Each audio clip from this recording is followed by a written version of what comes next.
Example తో సహా చెప్తా. గుజరాత్ రాజధాని గాంధీనగర్, కానీ మా ఆర్థిక యాక్టివిటీకి కేంద్ర బిందువు ఏదని చూపిస్తున్నారు అక్కడ. ప్రభుత్వాలు కూడా, మన రాష్ట్ర ప్రభుత్వాలు చేసిన దౌర్భాగ్యం, మన రాష్ట్ర రాజకీయాలు చేసిన దౌర్భాగ్యం ఏంటంటే రాజధాని అభివృద్ధి కేంద్రం అంటున్నారు. రాజధాని వేరు, అభివృద్ధి కేంద్రాలు. తెలుగుదేశం చెప్తున్నది అదే, మీరు కలిసి ఉంటున్న తెలుగుదేశం చెప్తుంది అదే. ఆర్థిక రాజధాని నవనగరాల కేంద్రం, 1,00,000 కోట్లు సంపాదించే నగరం అని అది చెప్తోంది. మీరు తెలుగుదేశం దాని మా మీద మీ ఇద్దరు కలిసినే ప్రయాణిస్తున్నారు. మీరు రేపు పొద్దున జాయింట్ గా ప్రభుత్వం ఏర్పాటు చేస్తుంది.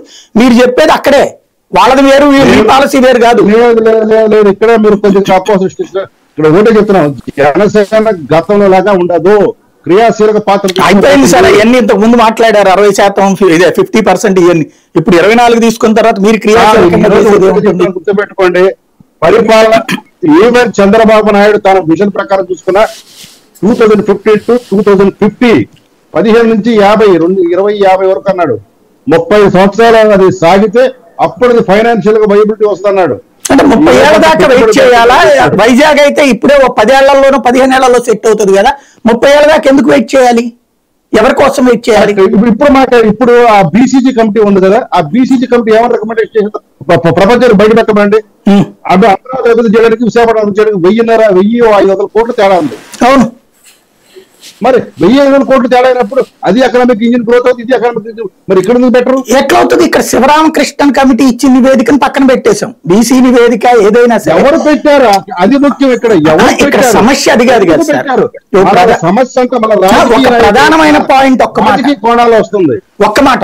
ఇప్పుడు ఒక యశోదాలు, స్టార్లు, లేకపోతే ఇట్లాంటి పెద్ద పెద్ద హాస్పిటల్సే కావచ్చు, కార్పొరేట్ హాస్పిటల్స్ కావచ్చు, కార్పొరేట్ బిల్డింగ్స్ కావచ్చు, వీళ్ళెవరు దొలేరులో పెట్టాల. దొలేరులో పెట్టింది మ్యానుఫ్యాక్చరింగ్ ఇండస్ట్రీస్. ఇక్కడ కూడా మ్యానుఫ్యాక్చరింగ్ ఇండస్ట్రీస్ కావాలంటే పెట్టుకోవచ్చు, అమరావతిలో పెట్టుకుంటానంటే. కానీ పాయింట్ ఏంటంటే ఒక అర్బన్ లుక్ అన్నటువంటి దాని మీద హైదరాబాద్ ఆదాయం ఏంటి? మ్యానుఫ్యాక్చరింగ్ సెక్టార్ ఉంది, అక్కడ కార్పొరేట్ సెక్టార్ ఉంది, సర్వీస్ సెక్టార్ ఉంది, అన్ని కలిపి కన్ఫ్యూజ్ అవుతున్నారు. మీరు ఇక్కడ కన్ఫ్యూజ్ అవుతున్నారు. Urban look is different from economic yielding city.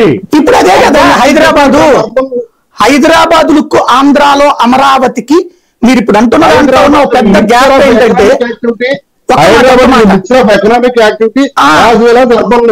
Right, అది ఇక్కడ అమరావతిలో సాధ్యమవుతుందా?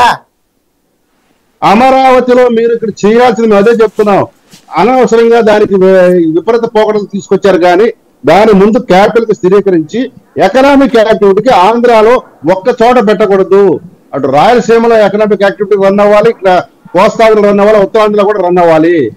కేవలం ఒక విశాఖపట్నం దగ్గర ఎకనామిక్ యాక్టివిటీ రన్ చేసి దాన్ని కేవలం ఇంజిన్ గ్రోత్ తయారు చేస్తే ఇప్పుడు మళ్ళీ వలసలన్నీ ఇప్పుడు మళ్ళీ ఉత్తరాంధ్రకు వెళ్ళాలా?